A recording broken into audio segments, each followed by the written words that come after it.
Hello, I'm Lynn Barendsen, and I'm going to be talking with you today about good work and good teaching in 2021. So, a little bit about me. I am a project director at Harvard's Graduate School of Education. I have been working on something called the Good Project for 2.5 decades now, for 25 years, studying good work. And you're going to learn a lot about good work today. But basically, we're trying to understand why it is that some people do what we call good work and others don't. I work within Project Zero, which is housed at Harvard's Graduate School of Education.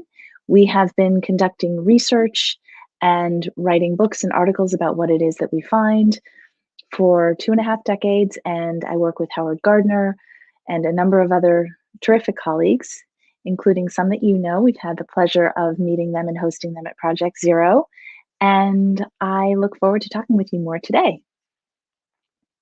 So, what we're going to do over the course of our 20 minutes to half an hour today, I'm going to give you a brief history of the Good Project. I'm going to highlight some research findings for you. I'll give you an overview of some of the resources that we have. I think they might be particularly valuable to educators and some of the challenges that they face in the classroom. We know that there are numerous challenges. And then finally, I'm going to talk and address those challenges to good teaching, what they are and how we hope, my colleagues and I, that we might be able to help. So first, we begin with a history and background. So guiding questions about good work. What is the meaning of good work and of doing good in the world? What factors support or hinder or hold back our ability to do good?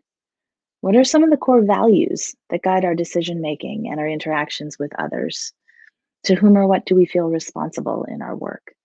These are some of the deep questions and some of the things that concerned us and some of the issues that we tried to address in our work.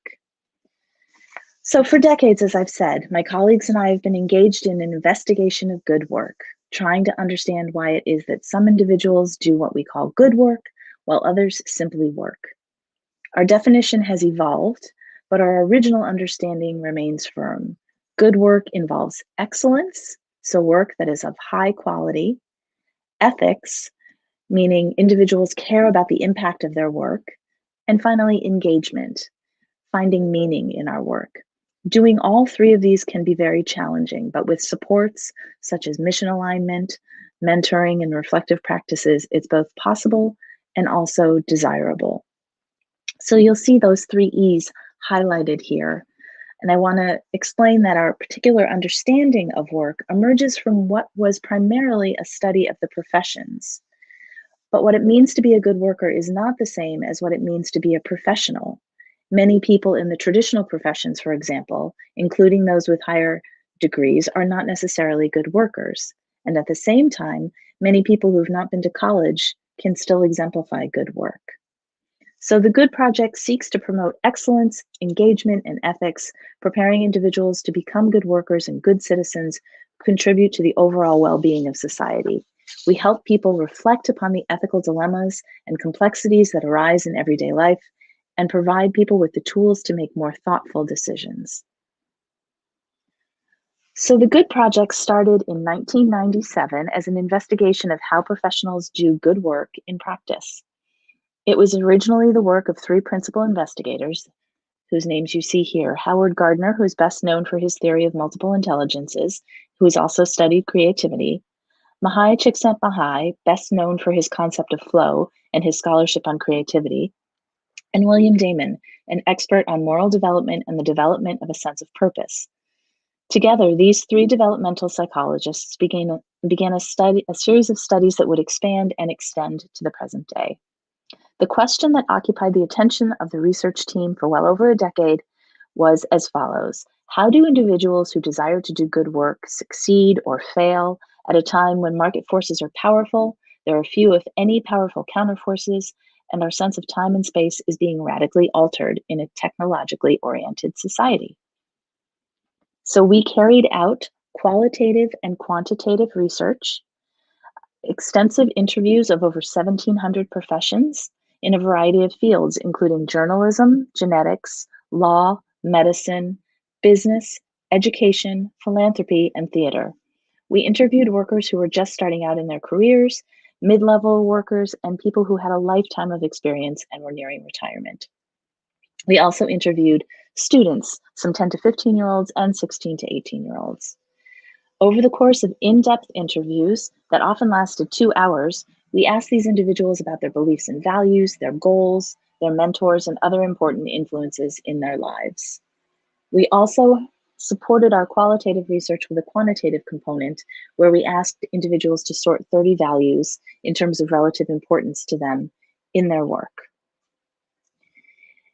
As we move on to start to talk about the research and some of our research findings, I want to give you just a brief highlight of some of the words and impressions that we received from some students when we asked them to help us to understand good work. So this is recent research where we worked with some students from a global program supporting young people to be good citizens, global citizens. And we asked them, what's your understanding of excellence? What's your understanding of ethics? And what's your understanding of engagement? So this is a word cloud telling us what we heard back from these students, just to give you an understanding of the student perspective. These are students in high school, so in secondary schools.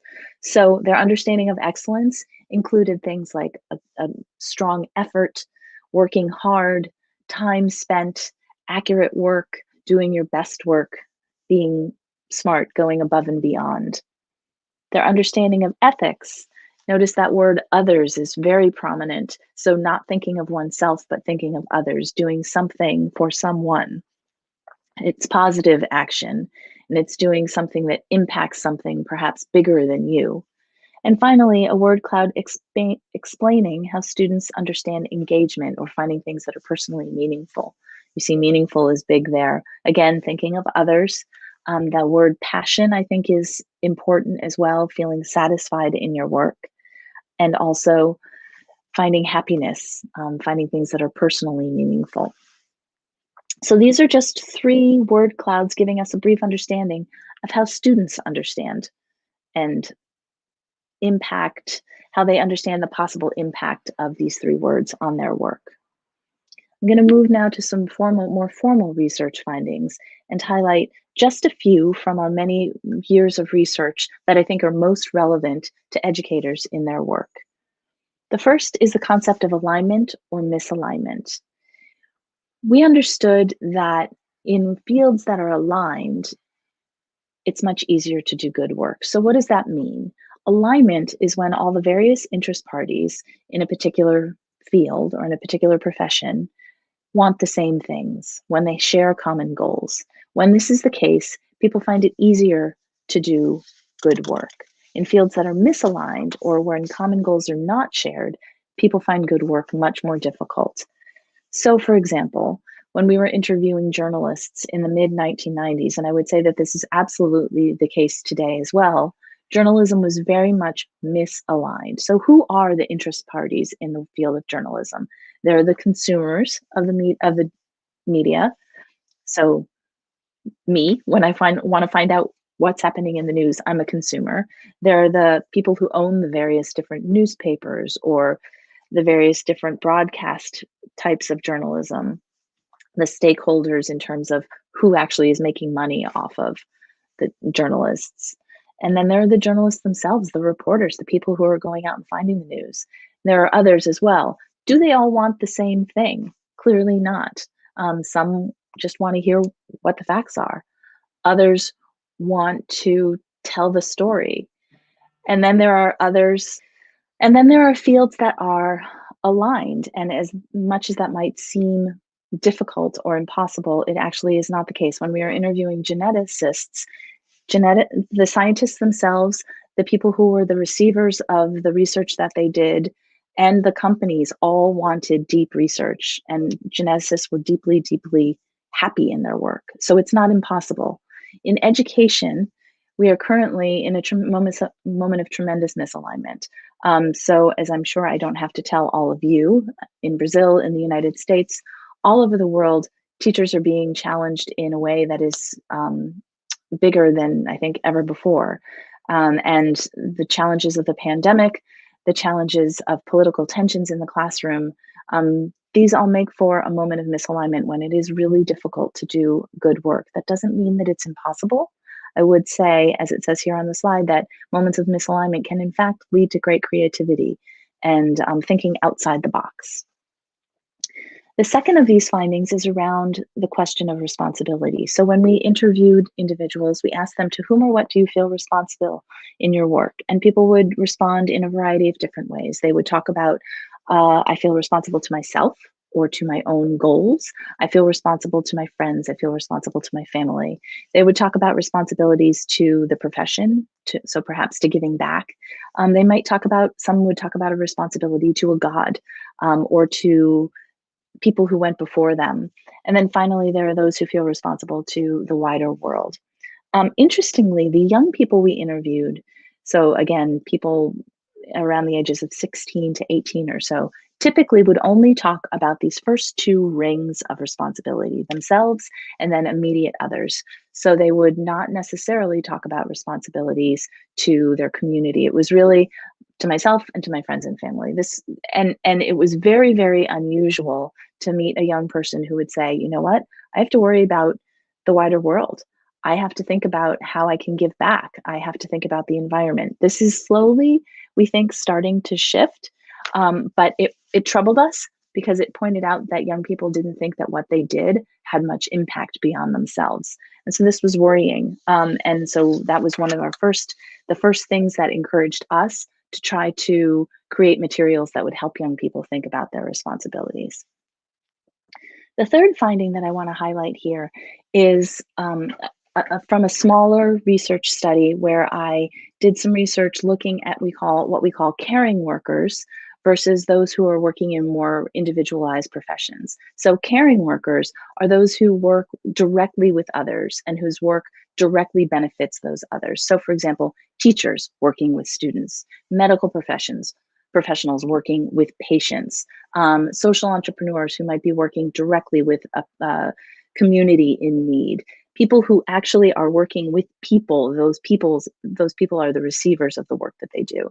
The individualized workers would think they're more about, although their work may benefit others, they don't see it on a direct basis. So business people, lawyers, journalists, although their work may have a positive impact on others, that wasn't the primary, they didn't see it on a day-to-day basis. So what I wondered was, is there a way that caring workers understand responsibility differently from those who are working more individualized professions? And in fact, we found that this is true, that they do. So the two major learnings, caring workers in general do more than simply bring their work home. They actually can risk caring too much. For some, their personal and professional lives are guided by similar values. And this can sometimes make those personal sacrifices easier to bear, but it can also make it more difficult. Another thing that we noticed was that when faced with the choice between conflicting responsibilities, caring workers typically would base their decisions on the individuals or on their communities they serve, versus individualized workers who would make those decisions more based on their ideals as opposed to on the individuals themselves. So what are the takeaways? So I think one takeaway with this particular last finding is that thinking about responsibility helps us to uncover what we value in work. Caring workers understand their responsibilities differently than do other workers. And as I mentioned in the previous slide, caring workers seem to express a passion for their work in the individuals they serve, whereas other workers express a passion for ideals. So for example, journalists would talk about uncovering the truth. Business people would talk about the ideals of capitalism, and lawyers might talk about upholding the ideal of public trust.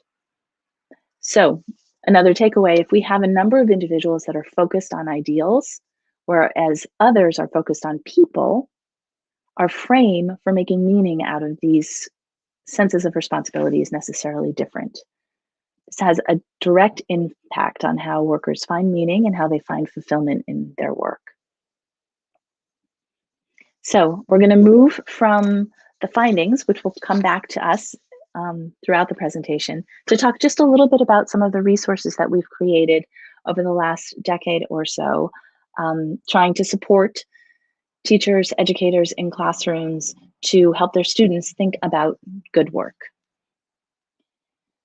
So on our website, we have a number of good project resources. When we did our interviews, we came across and heard over and over a number of really deeply troubling ethical dilemmas. People would tell us about moments in their work where they genuinely could not decide what the right thing was to do. We've recorded those ethical dilemmas, and now on our website, we have a number of really tricky situations that students and professionals love to grapple with. So we have a number of great dilemmas, a number of activities to work with those dilemmas. We have very specific lesson plans, 16 45-minute lesson plans for high school, designed for high school students, but we have some older and some younger who are trying them out. We also have a value sort videos, a number of blogs, and many, many other resources. They're all free and available online, and we hope that they might be useful to you. We are in the process of looking for opportunities to translate them, so that's another exciting opportunity. Here are just a brief focus on the Good Project lesson plans, because this is something, it's the newest and most up-to-date resource. I just wanted to offer a brief example of what this looks like. So our lesson plans, as I said, there are 16 45-minute full lessons. We also offer assessment to go along with them. So we design student portfolios that students can offer to reflect upon their work and their thinking about their work. It's available in a few different formats. So it's available on Seesaw, which is asynchronous.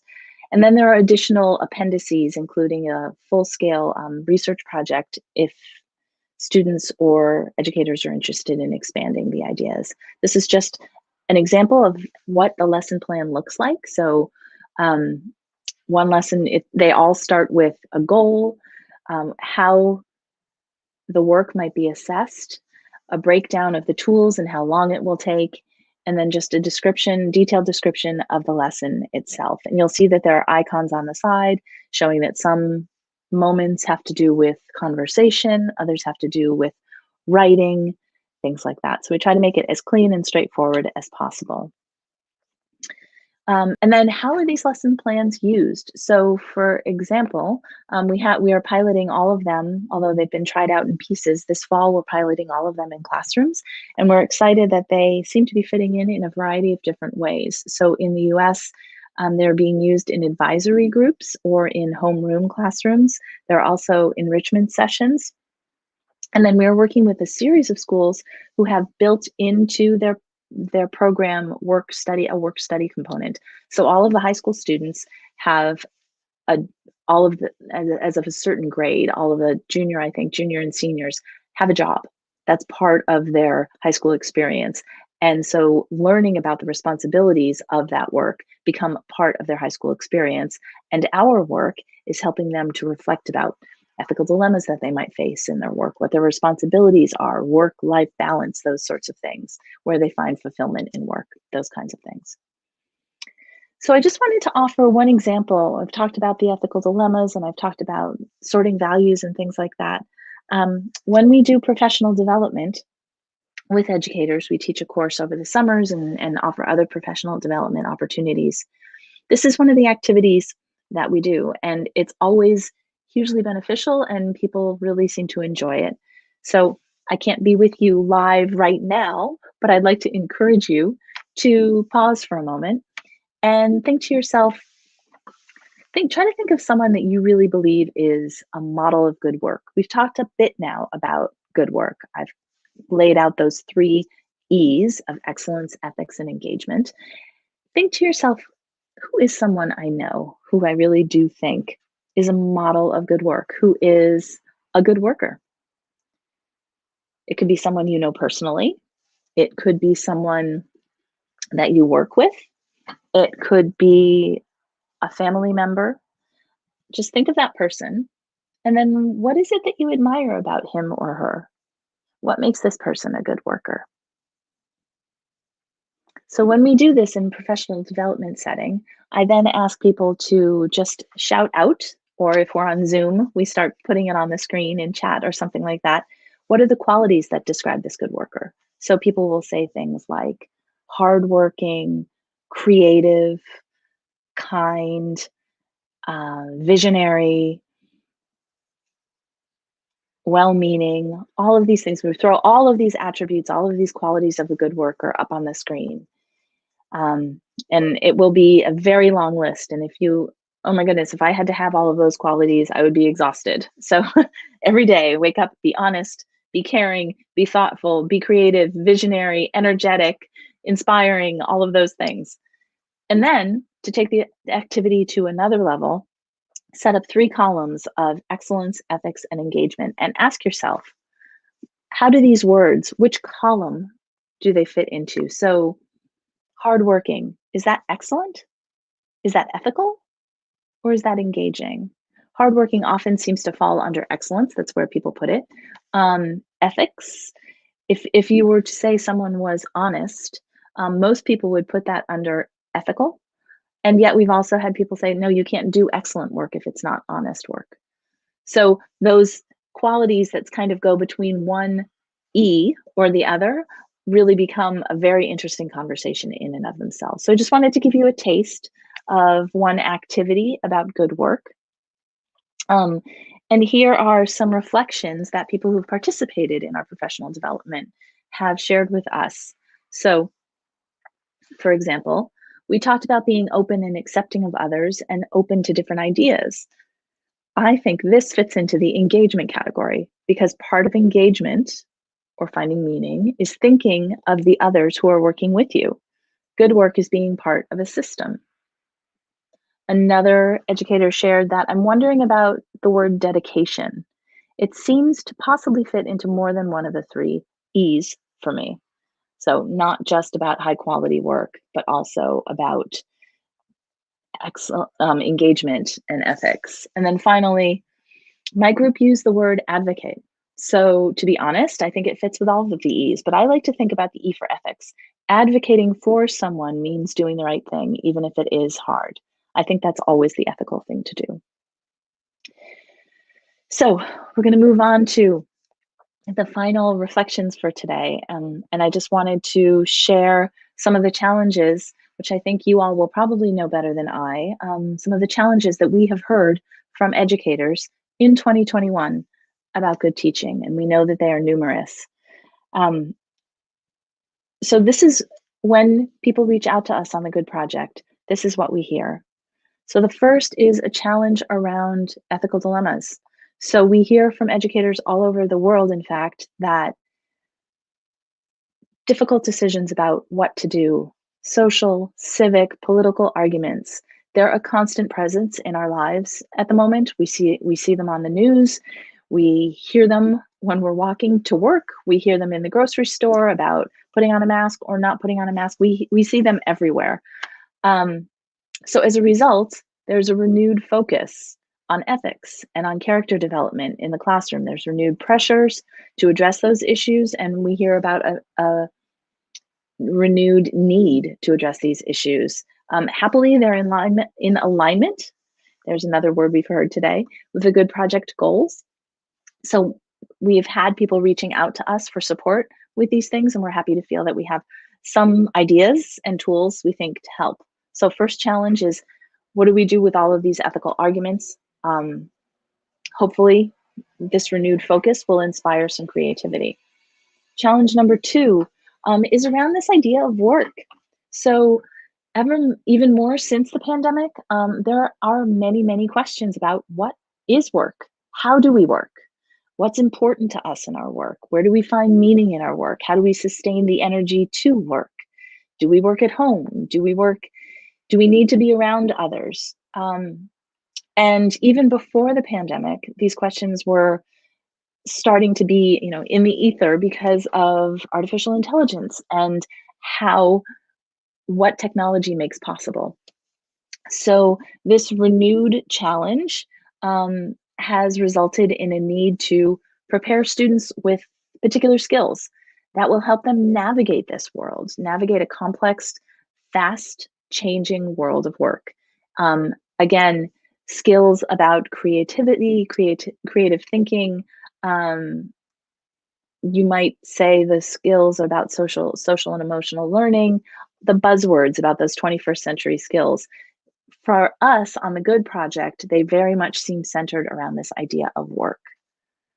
And then the third challenge is really about finding the space in the classroom to address these issues that haven't been addressed elsewhere. So space to talk about, to have conversations about character, about ethics, about the nature of work. So not only is there a recognition that we need to have these conversations about ethics, have these conversations about work and what it is, but we need the space to find space to have those conversations. And so we've, at least in our work, in our small part of the world, and from the people reaching out to us, we've learned about renewed interest in advisory groups, in mentoring, and in enrichment sessions. So to conclude, what we have heard that that educators need the following things for support in order to do good work. I would return back to some of those conversations about what caring workers see versus people who don't necessarily work with a direct other. Questions about responsibility. So often a passion for ideals can really be sustaining when everything else is difficult. However, I would put a big caveat here that passion only goes so far. You all are doing the most incredible work, and it's never been more difficult. I hope it's appreciated, and I'm sure it's not appreciated in nearly as much as it should be, but from us on the Good Project to all of you, a huge thank you for your incredible contributions. All that is to say, passion and support and thanks only go so far. You need resources and actual physical support too. So I would just point to resources and colleagues and things like that, and then conclude with our own small contribution in terms of 3 M's. So we started this conversation with 3 E's of excellence, ethics, and engagement. On the Good Project, we also talk about 3 M's.